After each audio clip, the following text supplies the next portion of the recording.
Hello guys, ഇന്ന് നമ്മൾ പഠിക്കാൻ പോകുന്നത് സെക്കൻഡ് ചാപ്റ്ററിലെ ഒരു ടോപ്പിക്കാണ്.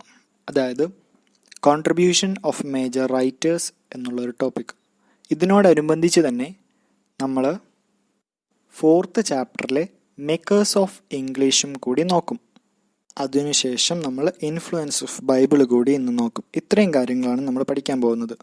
കോൺട്രിബ്യൂഷൻ ഓഫ് മേജർ റൈറ്റേഴ്സ്, അതിൽ നമുക്ക് 4 റൈറ്റേഴ്സിനെയാണ് പരിചയപ്പെടേണ്ടത്. ഒന്നാമത്തത് ജോഫ്രി ചോസർ, രണ്ടാമത്തത് എഡ്മണ്ട് സ്പെൻസർ, മൂന്നാമത്തത് വില്യം ഷേക്സ്പിയർ, നാലാമത്തത് ജോൺ മിൽട്ടൺ. ഇവരെക്കുറിച്ച് പഠിച്ചു തുടങ്ങുന്നതിന് മുന്നേ ഒരു കാര്യം നിങ്ങളെ ഓർമ്മിപ്പിച്ചോട്ടെ. അതായത് നമ്മളിവിടെ ഇവരുടെ വർക്കുകളൊന്നുമല്ല കൂടുതൽ ഫോക്കസ് ചെയ്യുന്നത്. ഈ സെമസ്റ്റർ, അതായത് fourth semester Kerala university history of English language and literature, ഈ പറഞ്ഞ 4 റൈറ്റേഴ്സ് എങ്ങനെയാണ് ഇംഗ്ലീഷ് ലാംഗ്വേജിന് ഒരു സംഭാവന നൽകിയത് എന്നാണ് നമ്മൾ ഇവിടെ പരിശോധിക്കുന്നത്. First one, Joffrey Chaucer. അദ്ദേഹം ജനിച്ച കാലഘട്ടം ഓർത്തിരിക്കണമെന്നില്ല, എന്നാലും പറയുന്നേ ഉള്ളൂ. 1340 to 1400. ഓർക്കാൻ എളുപ്പമുള്ളത് കൊണ്ട് പറഞ്ഞതേ ഉള്ളൂ. 1340 to 1400, 1340 മുതൽ 1400 വർഷകാലയളവിലാണ് ജോഫ്രി ചോസർ ജീവിച്ചിരുന്നത്. അതൊക്കെ ഇവിടെ നിൽക്കട്ടെ, നമുക്ക് ടോപ്പിക്കിലേക്ക് വരാം. അദ്ദേഹത്തെ father of modern English poetry എന്നാണ് വിശേഷിപ്പിക്കുന്നത്. അദ്ദേഹത്തെക്കുറിച്ച് പറയുമ്പോൾ ഏതൊരു ലിറ്ററേച്ചർ സ്റ്റുഡൻറ്റിൻ്റെയും മനസ്സിലേക്ക് ഓടിയെത്തേണ്ടത് ദി കാൻറ്റംബറി ടെയിൽസ് എന്ന അദ്ദേഹത്തിൻ്റെ പ്രസിദ്ധമായൊരു വർക്കാണ്. ആ വർക്കിനെ കുറിച്ച് പറയുമ്പോൾ അതിൻ്റെ ഡീറ്റെയിൽസ് ഇവിടെ പറയണമെന്നില്ല. എന്നാലും നിങ്ങൾക്ക് കഴിഞ്ഞ സെമസ്റ്ററിൽ പഠിച്ചത് ഓർമ്മയുണ്ടാവും. 29 പിലിഗ്രിംസിൻ്റെ കഥ, അവർ ടബാഡിനിലേക്ക് പോകുന്ന കഥ, അതിൻ്റെ കാര്യങ്ങളൊന്നും ഇവിടെ ആവശ്യമില്ല. അദ്ദേഹത്തിൻ്റെ ഇംഗ്ലീഷ് ലാംഗ്വേജിൻ്റെ സംഭാവനയെക്കുറിച്ച് പറയുമ്പോൾ ഇദ്ദേഹം ജീവിച്ചിരുന്നത് പ്രിൻറ്റിംഗ് പ്രസ്സൊക്കെ വരുന്നതിന് മുൻപാണ്. പ്രിൻറ്റിംഗ് പ്രസ് വന്നത് എന്നാണെന്ന് ഓർമ്മയുണ്ടോ? കാക്സ്റ്റൺ കണ്ടുപിടിച്ച പ്രിൻറ്റിംഗ് പ്രസ് 1476, 1476. നോക്കൂ, ഈ കാലയളവിന് മുന്നെയാണ് ജോഫ്രി ചോസർ ജീവിച്ചിരുന്നത്. അതുകൊണ്ട് തന്നെ ഇംഗ്ലീഷ് ലാംഗ്വേജിന് അത്രമാത്രം സ്വാധീനം ചെലുത്താൻ സാധിച്ചിരുന്നില്ല. പ്രിൻറ്റിംഗ് പ്രസ് വന്നതിന് ശേഷം എന്താണ് സംഭവിച്ചത് നമുക്കറിയാം. ഇംഗ്ലീഷ് സ്റ്റാൻഡർഡൈസായി. അതൊക്കെ നമ്മൾ കഴിഞ്ഞ ക്ലാസ്സിൽ ഡിസ്കസ് ചെയ്തതാണ് അല്ലേ? അപ്പോൾ ജോഫ്രി ചോസർ ഈ ഒരു കാലഘട്ടത്തിന് മുന്നേ ജീവിച്ചിരുന്നതാണ്. അപ്പോൾ അത്രയ്ക്ക് ഒരു ഇംഗ്ലീഷ് ലാംഗ്വേജിന് സംഭാവന ചെയ്യാൻ അദ്ദേഹത്തിന് സാധിച്ചിട്ടുണ്ടാകത്തില്ല. അദ്ദേഹം ഉപയോഗിച്ചിരുന്നത് ഈസ്റ്റ് മിഡ്ലാൻഡ് ഡയലക്റ്റാണ്. ഈസ്റ്റ് മിഡ്ലാൻഡ് ഡയലക്റ്റിൻ്റെ പ്രത്യേകതയൊക്കെ നമ്മൾ സ്റ്റാൻഡേർഡ് ഇംഗ്ലീഷ് എന്ന ടോപ്പിക്കിൽ ഡിസ്കസ് ചെയ്ത് കഴിഞ്ഞതാണ്. അദ്ദേഹം father of modern English poetry എന്ന വിശേഷണത്താൽ അറിയപ്പെടുന്നു. അതുപോലെ അദ്ദേഹം കോർട്ട് പോയറ്റ്, അതായത് greatest poet of the day എന്നും അറിയപ്പെടുന്നു. അദ്ദേഹം ഉപയോഗിച്ചിരുന്നത് ഈസ്റ്റ് മിഡ്ലാൻഡ് ലാംഗ്വേജ് ആണ്, ഡയലക്റ്റ് ആണെന്ന് ഞാൻ പറഞ്ഞു. അതായത് അദ്ദേഹം ജീവിച്ചിരുന്ന ലേറ്റ് മിഡിൽ ഇംഗ്ലീഷ് കാലഘട്ടത്തിൽ അദ്ദേഹം ഉപയോഗിച്ച ഈസ്റ്റ് മിഡ്ലാൻഡ് ഡയലക്റ്റിൽ ഫ്രഞ്ച് എലമെൻറ്റുകൾ കൂടുതലായി കാണപ്പെടുന്നു. അതായത് ഫോർ എക്സാമ്പിൾ, അദ്ദേഹത്തിൻ്റെ പ്രസിദ്ധമായ ദ കാൻറ്റംബറി ടെയിൽസ് പരിശോധിച്ചാൽ ആദ്യത്തെ 18 ലൈൻസ് എടുത്താൽ അതിലെ ഓരോ ലൈനിലും ഒരു ഫ്രഞ്ച് വേർഡെങ്കിലും നിങ്ങൾക്ക് കാണാൻ സാധിക്കും. അങ്ങനെയാണ് even though he used East Midland dialect, അതിൽ ഫ്രഞ്ച് എലമെൻറ്റ് അധികമായിരുന്നു. ഇനി ഇംഗ്ലീഷ് ലാംഗ്വേജുമായി ബന്ധപ്പെട്ട് മറ്റൊരു പോയിന്റ് ഓർത്തിരിക്കേണ്ടത്, അദ്ദേഹത്തിൻ്റെ വർക്കുകൾ നിങ്ങൾ പരിശോധിച്ച് നോക്കിയാൽ അദ്ദേഹം ഉപയോഗിച്ചിരുന്ന ലാംഗ്വേജ് ആയിക്കോട്ടെ, അദ്ദേഹം ഉപയോഗിച്ചിരുന്ന അഡ്ജക്റ്റീവ്സ്, ആർട്ടിക്കിൾസ്, പ്രോനൗൺസ്, വെർബ്സ് എല്ലാം തന്നെ മോഡേൺ ഇംഗ്ലീഷുമായി ഒരു റിസംബ്ലൻസ് ഉണ്ടായിരുന്നു. അഡ്ജക്റ്റീവ്സ് ആയിക്കോട്ടെ, ആർട്ടിക്കിൾസ് ആയിക്കോട്ടെ, പ്രൊനൗൺസ് ആയിക്കോട്ടെ, വെർബ്സ് ആയിക്കോട്ടെ, ഇതെല്ലാം തന്നെ മോഡേൺ ഇംഗ്ലീഷുമായിട്ടൊരു റിസംബ്ലൻസ് ഉണ്ടായിരുന്നു. അതായത് മോഡേൺ ഇംഗ്ലീഷ് ഗ്രാമറുമായിട്ടൊരു റിസംബ്ലൻസ് ഉണ്ടായിരുന്നു. അതുമാത്രമല്ല, അദ്ദേഹത്തിൻ്റെ ഓൾഡ് ഇംഗ്ലീഷ് എന്ന് പറയുന്ന ലാംഗ്വേജ് അദ്ദേഹം ഉപയോഗിച്ചത് വളരെ സിംപ്ലിഫൈഡ് ആയിട്ടുള്ള രീതിയിലാണ്. കൂടെ ഉണ്ടായിരുന്ന മറ്റ് റൈറ്റേഴ്സ് വളരെ കോംപ്ലക്സ് രീതിയിൽ ഉപയോഗിച്ചപ്പോൾ അദ്ദേഹം വളരെ സിമ്പിളായിട്ടാണ് അദ്ദേഹം വർക്കുകൾ എഴുതിയിരുന്നത്. അതിനെ കുറച്ചുകൂടെ ഒന്ന് ഇലാബറേറ്റ് ചെയ്ത് പറയുകയാണെങ്കിൽ അദ്ദേഹത്തിൻ്റെ വേർഡ് ഓർഡർ പരിശോധിച്ചാൽ it is very loose and like conversational. അപ്പോൾ പെട്ടെന്ന് വായനക്കാർക്ക് മനസ്സിലാക്കാൻ സാധിക്കുന്നു എന്നതാണ്. മറ്റൊരു പ്രത്യേകത അദ്ദേഹത്തിൻ്റെ വർക്ക് പരിശോധിച്ചാൽ അദ്ദേഹം ഉപയോഗിച്ചിരിക്കുന്ന വാക്കുകൾ അർക്കായിക്കാണ്. അതായത് വളരെ പഴയ വാക്കുകളാണ് പോയംസിലും അതുപോലെ പണ്ടത്തെ പോയംസിലും പണ്ടത്തെ റിലീജിയസ് ടെക്സ്റ്റിലും മാത്രം ഒതുങ്ങി നിൽക്കുന്ന കുറച്ച് വാക്കുകളാണ് അദ്ദേഹം കൂടുതലുമായി ഉപയോഗിച്ചിരിക്കുന്നത്. ഇനി ആ ഒരു കാലഘട്ടത്തെ കുറച്ച് പ്രത്യേകതകളാണ്. റൈറ്റർ ആയിക്കോട്ടെ റീഡർ ആയിക്കോട്ടെ അവരുടെ എല്ലാം തന്നെ മെയിൻ എയിം എന്ന് പറയുന്നത് ഒരു നല്ലൊരു കഥയാണ് അവർക്ക് വേണ്ടിയിരുന്നത്, അല്ലെങ്കിൽ നല്ലൊരു സ്റ്റോറി ടെല്ലിംഗ് ആയിരുന്നു അവർക്ക് വേണ്ടിയിരുന്നത്. മറിച്ച് അതിൻ്റെ ഒരു സവിശേഷത അവർ നോക്കാറില്ല, മറിച്ച് ഒരു കഥയുടെ ഉള്ളടക്കമാണ് അവർക്ക് ആവശ്യമായി വേണ്ടിയിരുന്നത്. അതായത് ചോസേഴ്സിൻ്റെ റൈറ്റേഴ്സ് ആയിക്കോട്ടെ റീഡേഴ്സ് ആയിക്കോട്ടെ they centred more on story and its telling than language which expressed it. അങ്ങനെ ഇത്രയും കാര്യങ്ങൾ നമ്മൾ പരിശോധിക്കുമ്പോൾ നമുക്ക് മനസ്സിലാവും അദ്ദേഹം ലാംഗ്വേജിനെ സിംപ്ലിഫൈ ചെയ്യാൻ സഹായിച്ചോ ഇല്ലയോ? സഹായിച്ചു. എങ്ങനെയാണ് അദ്ദേഹം ലാംഗ്വേജിനെ സിംപ്ലിഫൈ ആവാൻ സഹായിച്ചത്, അല്ലെങ്കിൽ എങ്ങനെയാണ് അദ്ദേഹം ഇംഗ്ലീഷ് ലാംഗ്വേജിന് കോൺട്രിബ്യൂഷൻ നൽകിയത്? ഒന്ന്, അദ്ദേഹം ഉപയോഗിച്ചത് ഈസ്റ്റ് മിഡ്ലാൻഡ് ഡയലക്റ്റാണ്. അതിൻ്റെ പ്രത്യേകത നമുക്കറിയാം. സ്റ്റാൻഡേർഡ് ഇംഗ്ലീഷ് ഡെവലപ്പായി വന്നത് ഈസ്റ്റ് മിഡ്ലാൻഡ് ഡയലക്റ്റിൽ നിന്നാണ്. രണ്ട്, അദ്ദേഹം ഉപയോഗിച്ച ലാംഗ്വേജ് മോഡേൺ ഇംഗ്ലീഷ് ഗ്രാമറുമായിട്ട് വളരെയധികം റിസംബ്ലൻസ് ഉണ്ട്. മറ്റൊന്ന്, അദ്ദേഹം ഉപയോഗിച്ച ഓൾഡ് ഇംഗ്ലീഷ് വളരെ സിംപ്ലിഫൈഡ് ആയിട്ടുള്ള രീതിയിലാണ്. അപ്പോൾ ഇത്രയും കാര്യങ്ങളാണ് ജോഫ്രി ചോസറെ കുറിച്ച് ഓർത്തിരിക്കേണ്ടത്. നമ്മൾ കഴിഞ്ഞ സെമസ്റ്ററിൽ പഠിച്ചൊരു പോയിന്റ് ഉണ്ട്, 3 phases in literary career of Joffrey Chaucer.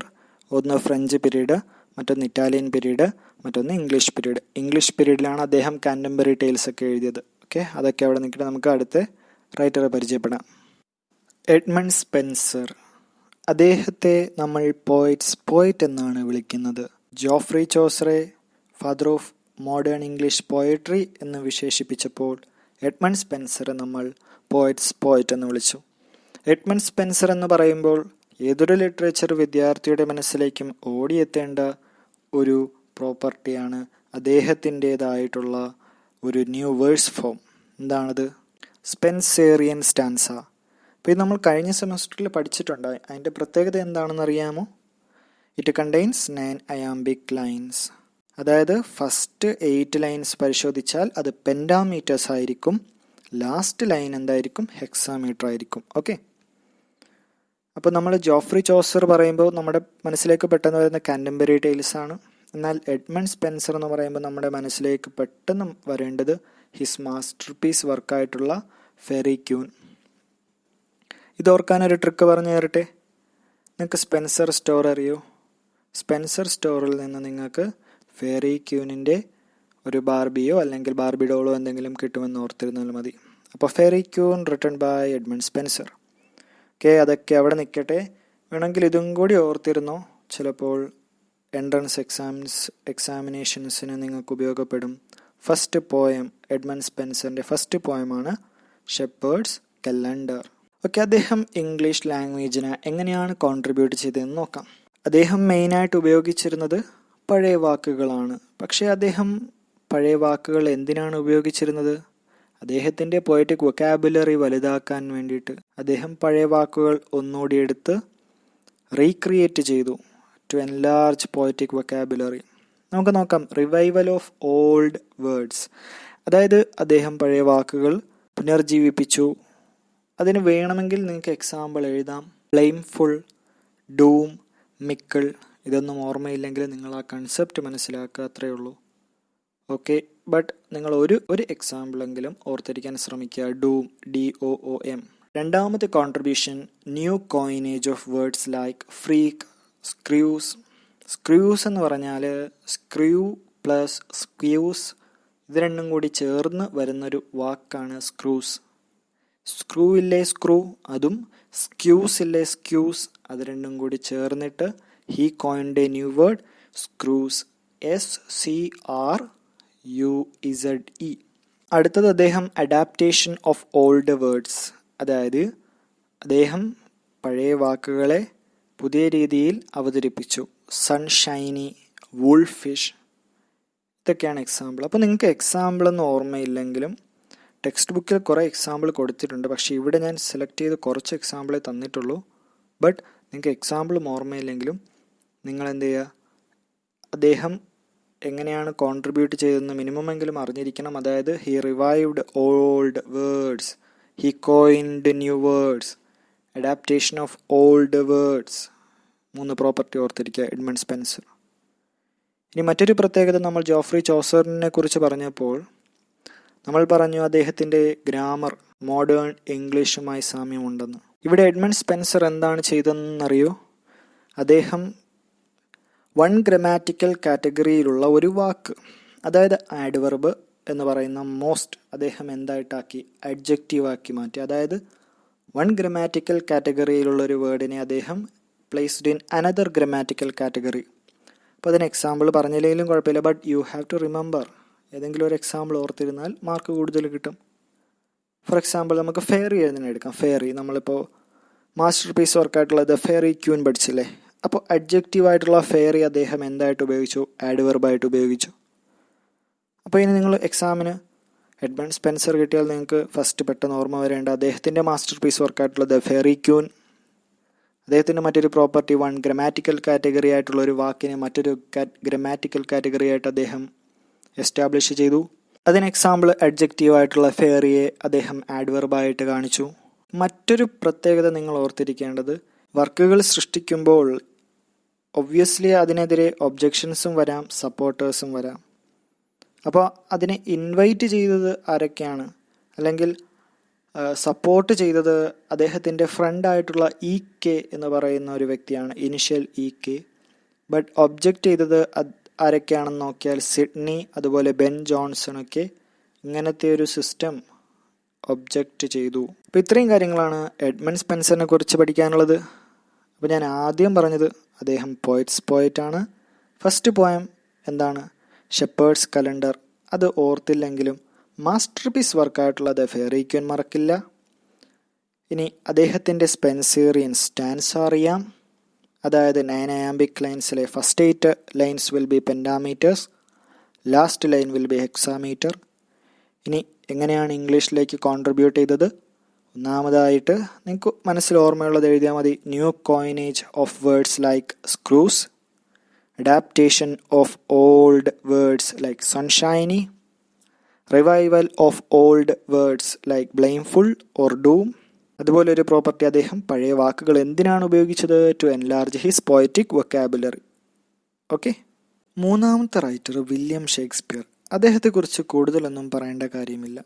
അദ്ദേഹം ഇംഗ്ലീഷ് ലാംഗ്വേജിന് കോൺട്രിബ്യൂട്ട് ചെയ്തിട്ടുള്ളതുപോലെ വേറൊരു റൈറ്ററും കോൺട്രിബ്യൂട്ട് ചെയ്തിട്ടില്ല എന്നുള്ളതൊരു പോയിൻ്റാണ്.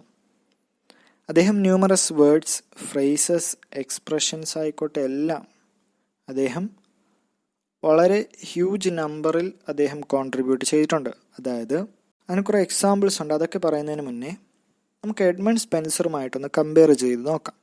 എന്തെങ്കിലും ഒരു സിമിലാരിറ്റി ഉണ്ടോ പ്രോപ്പർട്ടീസിൽ? അതായത് William Shakespeare he took liberties in altering the parts of speech. അതായത് നമ്മൾ എഡ്മണ്ട് സ്പെൻസറിനെ കുറിച്ച് പറഞ്ഞില്ലേ, അവിടെ നമ്മളൊരു പ്രോപ്പർട്ടി പഠിച്ചില്ലേ? അദ്ദേഹം ഒരു വാക്ക് 1 ഗ്രമാറ്റിക്കൽ കാറ്റഗറിയിലൊരു വാക്ക് മറ്റൊരു ഗ്രമാറ്റിക്കൽ കാറ്റഗറിയിലേക്ക് മാറ്റി ഉപയോഗിച്ചു അദ്ദേഹത്തിൻ്റെ വർക്കുകളിൽ. അതുപോലെ വില്യം ഷേക്സ്പിയറും അദ്ദേഹം 1 ഗ്രമാറ്റിക്കൽ കാറ്റഗറി ആയിട്ടുള്ള ഒരു വാക്കിനെ അദ്ദേഹം മറ്റൊരു കാറ്റഗറി ആയിട്ട് ഉപയോഗിച്ചു. അതായത് happy as a verb in sonnet. അദ്ദേഹത്തിൻ്റെ ഒരു സോണറ്റിൽ ഹാപ്പി എന്നുള്ളതൊരു വെർബായിട്ടാണ് അദ്ദേഹം ഉപയോഗിച്ചിരിക്കുന്നത്. അതുപോലെ he took the liberties in altering the parts of speech. ഇത് അദ്ദേഹത്തിൻ്റെ മാത്രം ഒരു പ്രോപ്പർട്ടി അല്ല. എലിസബത്തൻ പീരീഡ് നിങ്ങൾ പരിശോധിച്ചാൽ ആ സമയത്തെ റൈറ്റേഴ്സ് എല്ലാവരും തന്നെ they took the freedom of language. അതായത് ഡബിൾ കമ്പാരിറ്റീവ്സ് ഉപയോഗിച്ചു, സൂപ്പർലേറ്റീവ്സ് ഉപയോഗിച്ചു, ഡബിൾ കമ്പാരിറ്റീവ്സ് ആൻഡ് സൂപ്പർലേറ്റീവ്സ് ഉപയോഗിച്ചു, ഡബിൾ നെഗറ്റീവ്സ് ഉപയോഗിച്ചു, singular verbs for plural nouns ഉപയോഗിച്ചു. അപ്പോൾ ഈ പോയിന്റ് എന്താണ്? എലിസബത്തൻ പീരീഡിലെ റൈറ്റേഴ്സ് ലൈക്ക് ഷേക്സ്പിയർ എല്ലാവരും തന്നെ they took the freedom for granted for simplifying the English language. അല്ലെങ്കിൽ ഫ്ലെക്സിബിലിറ്റി ഉണ്ടായിരുന്നു അവരുടെ വർക്കുകളിൽ. ഞാൻ നേരത്തെ ഒരു പോയിന്റ് തുടക്കത്തിൽ സൂചിപ്പിച്ചു. ഷേക്സ്പിയർ അദ്ദേഹം he used a word from one grammatical category into another. അതിനൊരു എക്സാമ്പിൾ ഞാൻ പറഞ്ഞു. ഹാപ്പി എന്നുള്ള വാക്ക് അദ്ദേഹം ഒരു സോണറ്റിൽ വെർബായിട്ട് ഉപയോഗിച്ചു. അതുപോലെ he joined one adjective with another and made a new effective poetic compound. അതായത് ഒരു അഡ്ജക്റ്റീവിനെ മറ്റൊരു അഡ്ജക്റ്റീവുമായി ചേർത്ത് അദ്ദേഹം പുതിയൊരു കോമ്പൗണ്ട് വേർഡ് ഉണ്ടാക്കി. ഫോർ എക്സാമ്പിൾ, അദ്ദേഹത്തിൻ്റെ കോൺട്രിബ്യൂഷനാണ് ഹാപ്പി വാലിയൻറ്റ്. ഇത് മാത്രമല്ല, അദ്ദേഹത്തിൻ്റെ കുറേ വാക്കുകളും ഫ്രേസസും നമുക്ക് പഠിക്കണം. അത് ഞാൻ മെൻഷൻ ചെയ്യാം. അതിനു മുന്നേ ഞാൻ തുടക്കത്തിൽ സൂചിപ്പിച്ചു, അദ്ദേഹം ഇംഗ്ലീഷ് ലാംഗ്വേജിന് കോൺട്രിബ്യൂട്ട് ചെയ്തതുപോലെ വേറൊരു റൈറ്ററും കോൺട്രിബ്യൂട്ട് ചെയ്തിട്ടുണ്ടാവില്ല. നിങ്ങൾ ഓർത്തിരിക്കേണ്ട മറ്റൊരു പ്രോപ്പർട്ടിയാണ് അദ്ദേഹം ഉപയോഗിച്ച വാക്കുകൾ.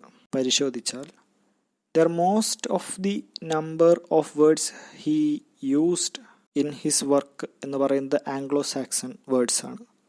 അപ്പോൾ ആംഗ്ലോ സാക്സൻ്റെ പ്രത്യേകത നമ്മൾ സ്റ്റാൻഡേർഡ് ഇംഗ്ലീഷ് എന്ന് പറയുന്ന വീഡിയോയിൽ വ്യക്തമായിട്ട് എക്സ്പ്ലെയിൻ ചെയ്തായിരുന്നു. സ്റ്റാൻഡേർഡ് ഇംഗ്ലീഷ് ഡെവലപ്പ് ചെയ്ത് വരാനുള്ള ഒരു റീസൺ ഒന്ന് ഈസ്റ്റ് മിഡ്ലാൻഡ് ഡയലക്റ്റ് ആണ്. പിന്നെ ആംഗ്ലോ സാക്സൻ്റെ ഒരു റിലേഷനും നമ്മളവിടെ പഠിച്ചു. അപ്പോൾ ഇതും അദ്ദേഹത്തിൻ്റെ ഒരു കോൺട്രിബ്യൂഷനാണ്. Huge number of words in Shakespeare's vocabulary are Anglo Saxon. അപ്പോൾ ഇതൊക്കെ അവിടെ നിൽക്കട്ടെ. നമുക്ക് കുറച്ച് ഫ്രേസസും അതുപോലെ വാക്കുകളും ഒന്ന് പരിചയപ്പെടാം. നിങ്ങളെല്ലാവരും കേട്ടിട്ടുണ്ടാവും brevity is the soul of wit എന്നുള്ള ഫ്രേസ്. അത് ആരുടെ കോൺട്രിബ്യൂഷനാണ്? വില്യം ഷേക്സ്പിയറിൻ്റെ. A tower of strength, William ഷേക്സ്പിയറിൻ്റെ. Full of sound and fury, William ഷേക്സ്പിയറിൻ്റെ. ഹൗസ് ഹോൾഡ് വേർഡ് എന്ന് പറയുന്ന ഒരു ഫ്രേസ് വില്യം ഷേക്സ്പിയറിൻ്റെ. ഇനി അദ്ദേഹം കുറേ വാക്കുകൾ prefixes like EM, EN, UN ഒക്കെ ചേർത്ത് അദ്ദേഹം കുറേ വാക്കി. അതായത് അൺറാപ്ഡ്, എംബാറ്റിൽ, ഇതൊക്കെ അദ്ദേഹത്തിൻ്റെ കോൺട്രിബ്യൂഷൻസ് ആണ്.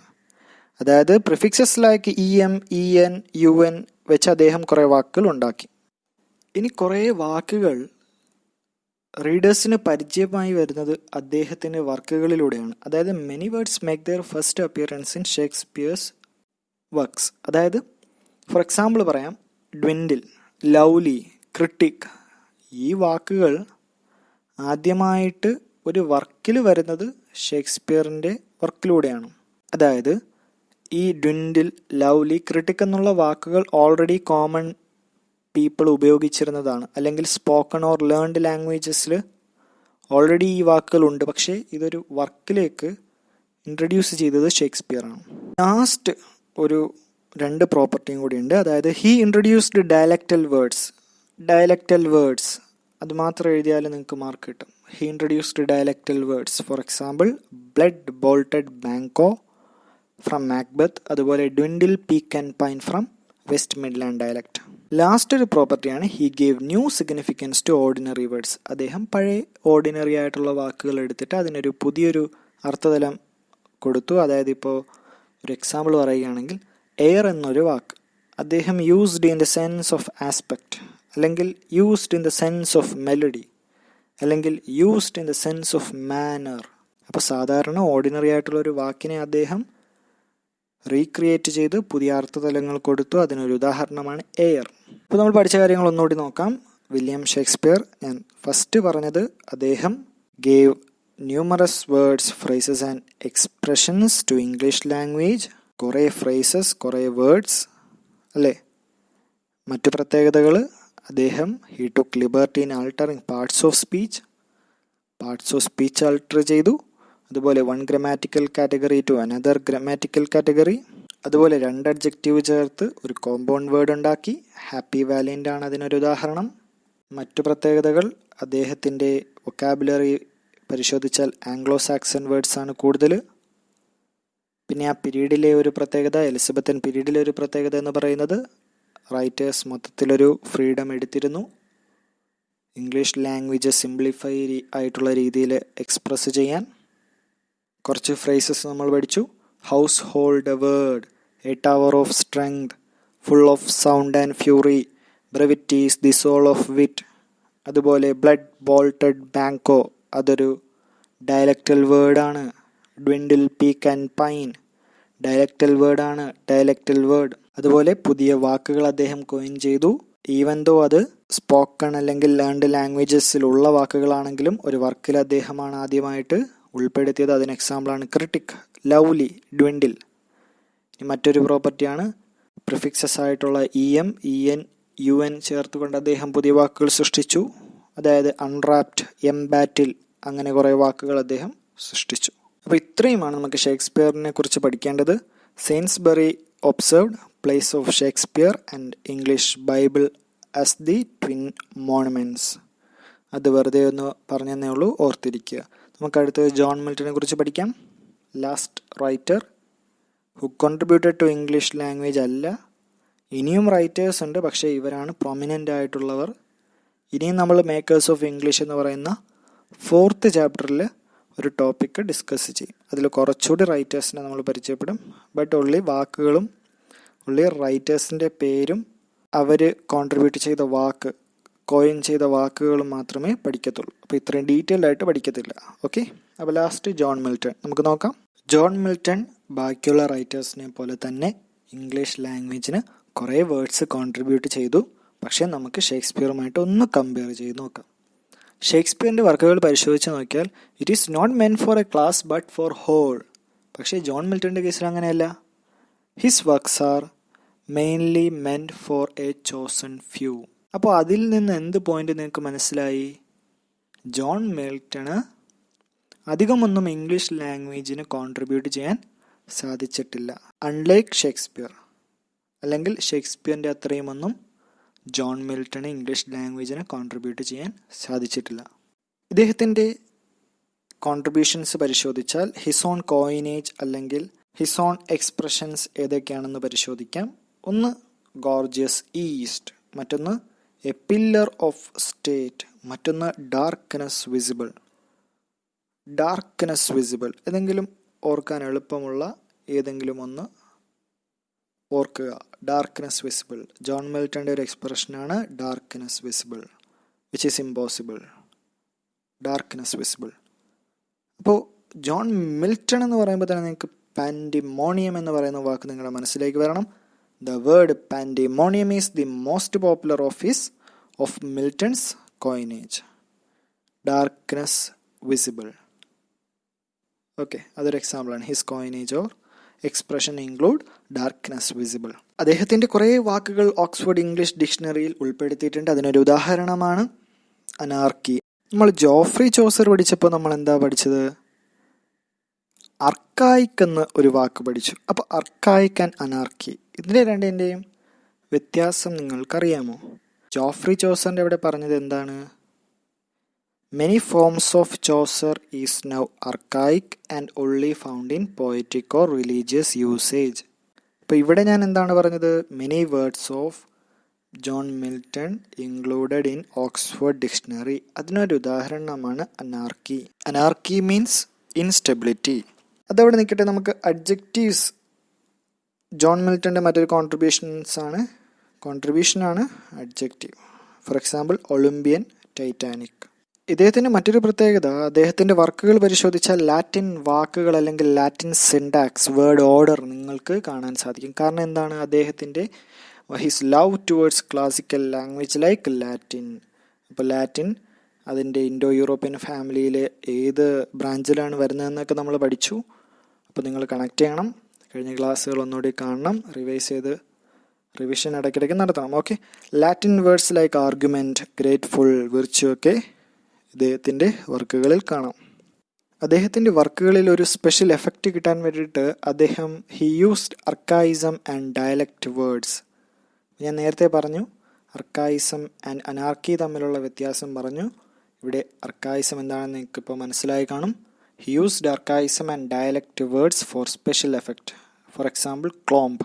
എന്താണ് ഡയലക്റ്റൽ വേർഡ്സ്? ഡയലക്റ്റൽ വേർഡ്സ് എന്ന് പറഞ്ഞാൽ ഒരു പ്രദേശത്തെ മാത്രം പർട്ടിക്കുലർ ആയിട്ടുള്ള ഒരു പ്രദേശത്തെ ഒരു ലാംഗ്വേജ് അല്ലെങ്കിൽ പ്രൊനൗൺസിയേഷൻ അല്ലെങ്കിൽ എ ഗ്രൂപ്പ് ഓഫ് വേർഡ്സ്, അതാണ് ഡയലക്റ്റൽ വേർഡ്സ്. ഓക്കെ, ഇദ്ദേഹത്തിൻ്റെ മറ്റൊരു property, he's not spelling reformer.